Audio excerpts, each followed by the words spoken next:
think of church as just being, you know, the parish church or the cathedral, but it's wherever two or more are gathered. And when you walk into a school building, you know, I think there should be like holy water fountains on either side of the doorway, because you're coming to church. I'm convinced that the primary characteristic of any Lassallean institution is a caring school community.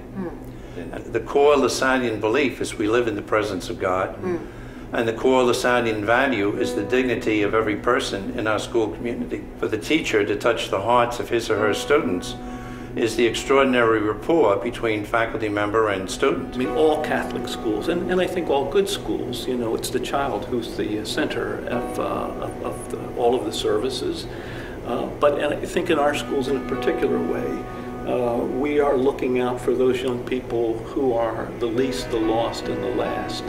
And it really is about excellence, regardless of who the students are that are before us.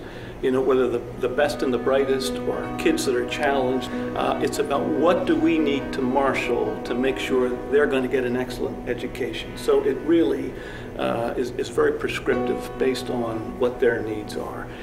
Is that, as you know, we're bursting at the seams, and we have very tight space issues and boys, you know, packed into the hallway, and he says we've got kids in the hallway like sardines, and these are boys, and these are teenage boys, and he says, and Kathy, we never have an issue because these kids actually like each other. Yeah. They are actually family. And they'll make friendships that they'll have for the rest of their lives. Exactly. It's one of the things that unites the alumni. Exactly. And if you go to something like a wedding, you could take a picture, a pretty large picture, of all the LaSalle people that are at that wedding, because those friendships endure. Exactly.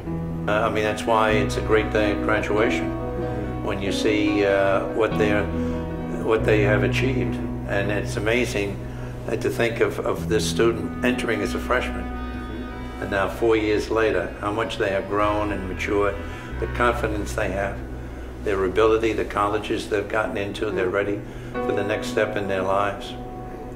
That it also comes back to this question of belonging.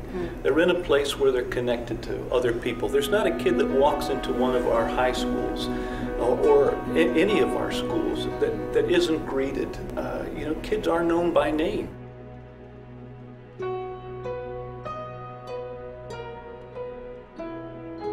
It's through the power of the Holy Spirit that those hearts are touched. It's not just our doing, but it's our doing this on behalf of you know, something greater. Our schools are places where, you know, we are very accepting and very welcoming, and try to work with a wide range of young people.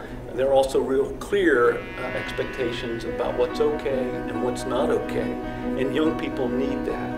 They need to feel safe when they come to school.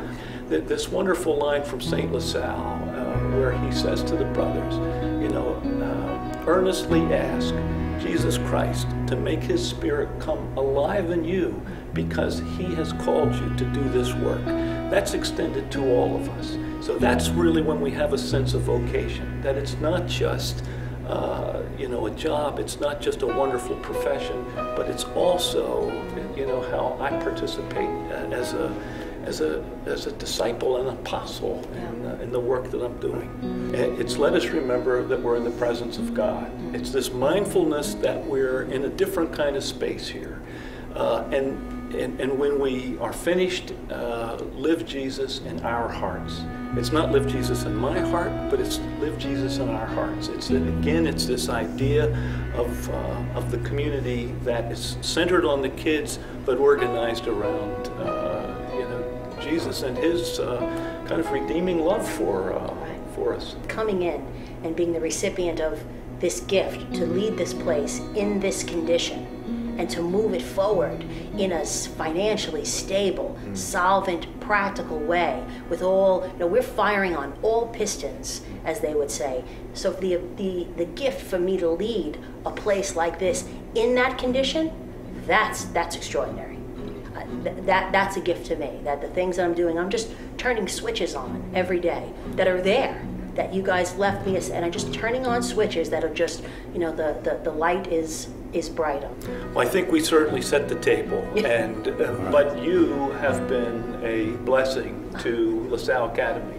And there's an energy and a vision and a perspective that's fresh, and it's new. You think outside the box, as they say. I'm not even sure you know there's a box. You're just there's no box. No box. Yeah, but that's the kind of person that we've needed. Somebody who can really spark something new. Well, you know, we live in a complex world with some serious challenges, so we need a large team. Right. So we're inviting people to join a great team that transforms lives. Yes. And what could be more ennobling? Right. It's one of those situations that you feel you get more than what you give. It's been a blessing to sit with you gentlemen for these last few minutes to talk about this, because you know we rarely get the opportunity to talk through what we're thinking and to sort of frame the work that we do every day. It's a hurry up world. But this moment to sit and listen to you both in many ways speak literally to me about what is my call and what is my vocation. More than a job. If I knew it, didn't know it for the minute I walked in the door, way more than a job. It's a calling and it's a life. But I'm grateful for the wisdom. I'm grateful for the service. And mostly I'm grateful for the heart. Because the thing that I say a lot to people that ask me is this place, these alumnus, these brothers, they're all heart.